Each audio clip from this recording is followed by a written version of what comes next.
যশোরের বিখ্যাত মালাই রুটি, যা এখন পুরো দেশের ভোজন রসিকদের কাছে এক নতুন আকর্ষণ। 25টি ভিন্ন ভিন্ন উপকরণের জাদুতে তৈরি এই খাবারটি শুধু পেট ভরায় না, মনটাও ভরিয়ে দিচ্ছে।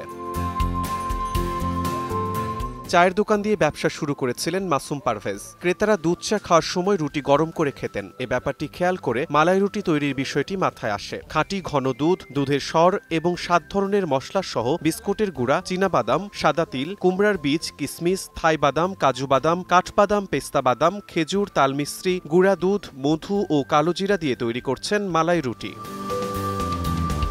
এই সুস্বাদু খাবারের টানে শুধু যশোর নয়, দূর দূরান্ত থেকে ছুটে আসছেন ভোজন রসিকরা। যশোরের বিমানবন্দরের পাশেই এই কলোনির মোড়ে যেই কফি হাউসটা, এখানে খুব নামকরা কফি।